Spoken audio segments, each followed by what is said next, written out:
साथियों, कुछ दिनों पहले एनडीए सरकार ने एक ऐसा आदेश निरस्त किया जो 1966 का आदेश था, जिसके तहत सरकारी कर्मचारी आरएसएस की गतिविधियों में भाग नहीं ले सकते थे। वो गैर कानूनी माना जाता था। अब हमें इससे क्या शिकायत है?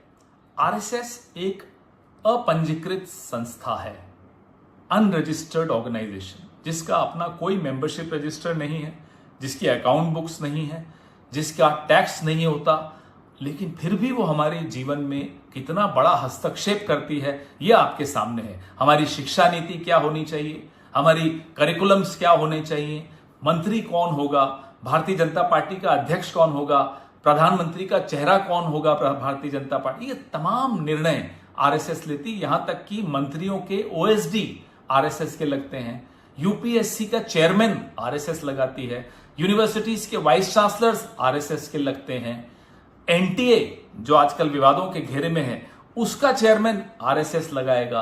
तमाम महत्वपूर्ण निर्णय जो हमारी और आपके जीवन से जुड़े हुए निर्णय हैं, उसमें हस्तक्षेप पूरी तरह से आरएसएस का होता है। फिर भी वो अपने आप को सांस्कृतिक संस्था कहते हैं। ये अब सांस्कृतिक संगठन कैसे हुआ, हम ये जानना चाहते हैं। थोड़ा इतिहास आपको मैं और बता दूं। जब फरवरी 1948 में सरदार वल्लभ भाई पटेल ने, जो कि उस वक्त गृह मंत्री थे, आरएसएस पर पाबंदी लगाई, तो नोटिफिकेशन में क्या लिखा कि आरएसएस गैर कानूनी काम कर रहे हैं, गैर कानूनी हथियार इकट्ठे कर रहे हैं, पैम्फलेट्स बांट रहे हैं जिसमें नफरत की भाषा लिखी है, पैम्फलेट्स में लोगों से आह्वान किया जा रहा है कि आतंकी घटनाओं को अंजाम देने के लिए। ये सब हम नहीं कह रहे, ये सरकार की नोटिफिकेशन है, सरदार वल्लभ भाई पटेल की नोटिफिकेशन है, 1948 की फरवरी की नोटिफिकेशन है। इस पाबंदी के बाद गोलवालकर साहब ने बड़ी गुहार लगाई भारत सरकार को और प्रधानमंत्री को और सरदार वल्लभ भाई पटेल को, क्योंकि सरदार वल्लभ भाई पटेल उस वक्त गृह मंत्री थे। उन्होंने उनसे चर्चा शुरू की। चर्चा में उन्हें यह आदेश दिया गया कि पाबंदी तभी हटेगी जब आप एक अपना संविधान बनाएंगे और उस संविधान में स्पष्ट तौर पे लिखेंगे कि आप ये जो सीक्रेटिव ऑर्गेनाइजेशन चलाते हैं ये नहीं चलाएंगे, रहस्य नहीं होना चाहिए, जो होना चाहिए पारदर्शी होना चाहिए, सबके सामने होना चाहिए, और भारत के संविधान और भारत के तिरंगे का सम्मान करेंगे, जो कि आरएसएस विरोध में थी, जिसके उनका सम्मान नहीं करते थे, सम्मान छोड़िए बिल्कुल विरोध करते थे। तीसरा था कि आप राजनीति नहीं करेंगे, सांस्कृतिक काम करते रहिए अपना। फिर जाकर सरदार वल्लभ भाई पटेल ने पाबंदी हटाई।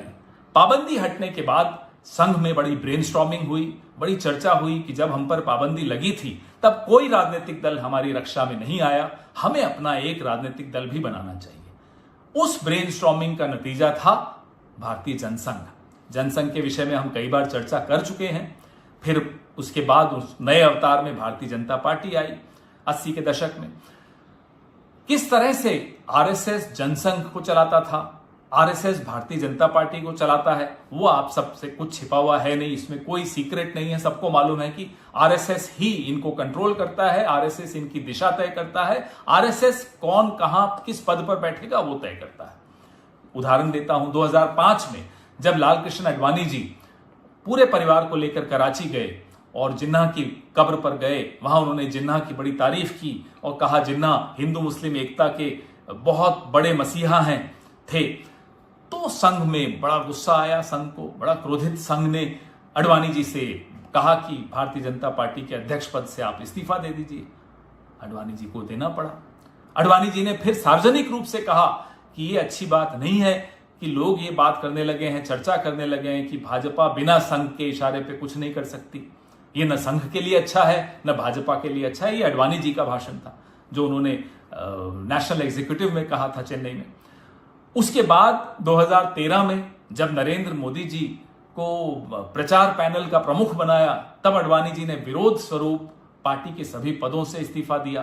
तब भी आरएसएस ने उन्हें आदेश दिया कि इस्तीफा वापस लीजिए और Bharatiya Janata party parliamentary board ने जो निर्णय लिया है उसका सम्मान कीजिए। आडवाणी जी ने फिर इस्तीफा वापस लिया। तो बताइए, अगर तमाम राजनीतिक निर्णयों में, भारतीय जनता पार्टी के निर्णयों में आरएसएस हस्तक्षेप करती है, आरएसएस बताती है किसको कब इस्तीफा देना है, किसको कब इस्तीफा वापस लेना है, तो ये सांस्कृतिक संस्था कैसे हुई? और अगर ये सांस्कृतिक संगठन नहीं है तो राजनीतिक है, क्योंकि राजनीति में रोज हस्तक्षेप करती है। और अगर ये राजनीतिक संगठन है तो सरकारी मुलाजिमों को क्यों इस संगठन की गतिविधियों में भाग लेना चाहिए? कल को किसी भी सरकारी कर्मचारी को अच्छी पोस्टिंग चाहिए, प्रमोशन चाहिए, तो वो क्या करेगा? वो आरएसएस की यूनिफॉर्म पहनेगा, सुबह शाखा में एक दिन शक्ल दिखा देगा और उसकी प्रमोशन हो जाएगी। तो क्या वो संविधान की रक्षा कर पाएगा? क्या वो गरीबों की रक्षा कर पाएगा? क्या उनके हकों के लिए लड़ पाएगा? वो सिर्फ और सिर्फ अपने शाखा वालों को खुश रखेगा, अपने प्रांत प्रचारक को खुश रखेगा, अपने नगर प्रचारक को खुश रखेगा, जिला प्रचारक को खुश रखेगा। क्या इस तरह से सरकारें चलेंगी? क्या इस तरह से सरकारें चलनी चाहिए? अगर आरएसएस उतना ही सांस्कृतिक है जितना स्पिक मैके राजनीतिक है, ये बात अगर आपको समझ में आ जाएगी तो आप मान लेंगे कि आरएसएस का दूर दूर तक किसी सांस्कृतिक संगठन से कोई रिश्ता नहीं है, कोई मतलब नहीं है। वो पूरी तरह से खालिस राजनीतिक संगठन है और इसलिए सरकारी कर्मचारियों को आरएसएस की गतिविधियों में भाग लेना नहीं चाहिए। वो देश के लिए गलत होगा, संविधान के लिए गलत होगा और सरकारों के लिए गलत होगा। हम इसलिए उसका विरोध करते हैं।